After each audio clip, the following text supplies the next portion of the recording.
Ne m'appelez plus jamais CB500X. Oui, le trail de la nouvelle plateforme Honda CB500 se nomme dorénavant NX500. Et avec cette nouvelle appellation, on a le droit à quelques changements esthétiques. Ça se joue sur toute la partie à l'avant.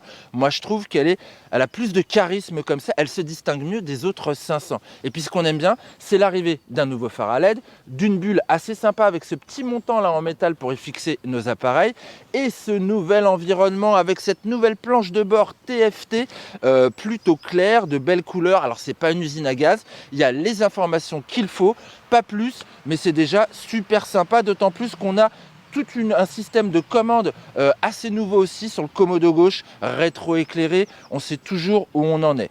Après, pour le reste des changements, ce nouveau millésime accueille l'anti-patinage, ça c'est une bonne chose maintenant pour la sécurité, on est complet entre ABS et TCS, qu'on peut toujours déconnecter, ça c'est le petit plus Honda comme d'habitude, grâce à ce simple petit bouton sur le commodo gauche, ça c'est cool. Pour le reste, bon, ils disent avoir revu un petit peu la mécanique Euro 5 Plus de cette machine. Ils disent également avoir revu sensiblement les suspensions, le tarage des ressorts. Ce que je vous propose, c'est d'aller vérifier cela dès à présent. Je vous emmène avec moi, vous montez là, moi je suis là. C'est parti, allez on y va. Allez, chose promise, chose due, on est parti sur cette belle petite NX500. Moi j'aime bien le look. La hauteur de selle, ça reste toujours très accessible. Là je viens de la relever, j'ai les deux pieds posés à plat. Alors pour sortir d'ici, on va commencer par un petit peu de chemin. Finalement, c'est un trail, donc c'est quand même adapté. Et là, on se rend vite compte que les pneumatiques Dunlop sont sculptés, certes, pour du chemin un peu gravillonneux et sec, mais dès que c'est un petit peu mouillé, c'est un petit peu plus problématique. Et si je me mets debout, ouais, je gère mieux mon train avant, mais le problème, c'est que le guidon est vraiment bas. Non, même si c'est un trail, ça reste quand même une petite urbaine. En revanche, je vois d'emblée que les suspensions travaillent bien. Oh, on sent qu'il y a de l'hydraulique. Ça, c'est quand même une bonne petite chose. Allez, on retrouve la route, on retrouve la selle. Et ça, c'est bien. Ouais, facilité des commandes. Ça reste toujours très naturel de prise en main. La position de conduite, elle n'a pas changé. On est toujours buste bien droit. Les jambes un petit peu repliées quand on fait 1m83 comme moi. Mais c'est pas inconfortable pour autant.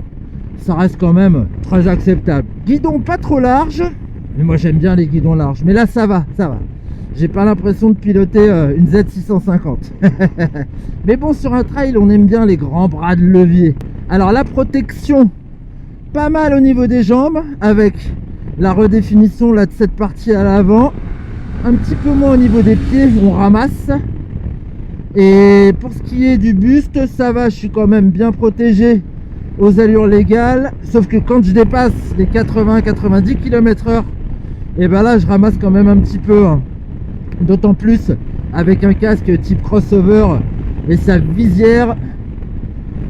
Voilà, moi je pense qu'il faudra quand même mettre une bulle haute. J'adore cette petite barre en fer pour fixer les appareils nomades et pouvoir bénéficier de la connexion du nouvel écran TFT, voir tous ces appels qui se gèrent très facilement avec la petite molette qui est à gauche, très ergo. Bon, voilà pour ce qui change au niveau de l'environnement que je peux percevoir assis sur cette selle qui somme toute est assez confortable, avec les suspensions, c'est pas mal, on sent qu'on pourra faire de la route pendant longtemps.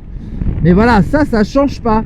Comme la motorisation, je vois pas trop les évolutions qui ont été faites au niveau de l'injection et en interne pour justement un petit peu renforcer la présence de ce moteur à l'ouverture sur les bas régimes et à mi-régime. Pour moi, ça reste toujours très progressif, très fluide, et c'est pas du tout une mauvaise chose. Ça permet une prise en main assez rapide, assez naturelle. On aime beaucoup, c'est une mécane saine, le châssis a un type diamant avec le cadre, et le reste de l'accastillage est de très bonne facture. C'est sain, il n'y a pas de mauvaise surprise. C'est une bécane qui est toute légère.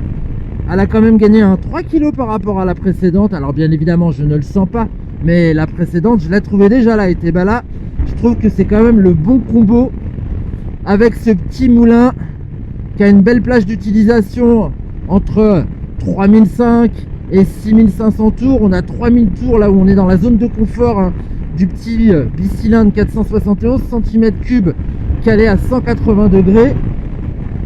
La réponse à l'accélération est douce, feutrée, mais le moteur est quand même vigoureux.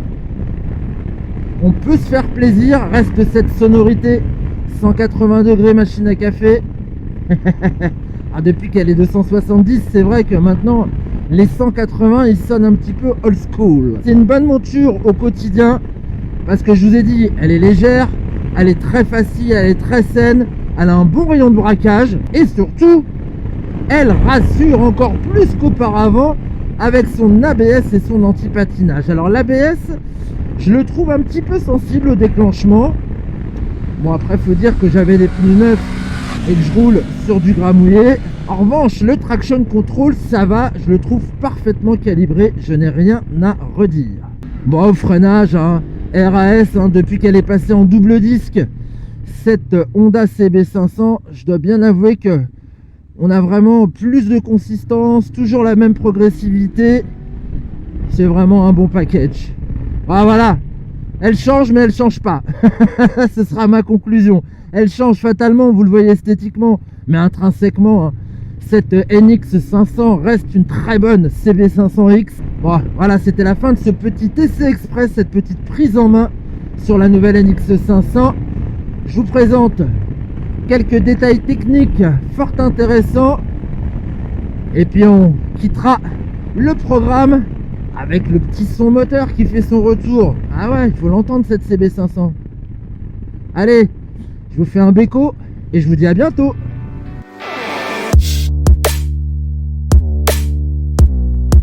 Cet ado naturel se caractérise par son moteur, un bicylindre parallèle de 471 cm3 qui développe 47,5 chevaux, 35 kW et une valeur de couple de 43 Nm.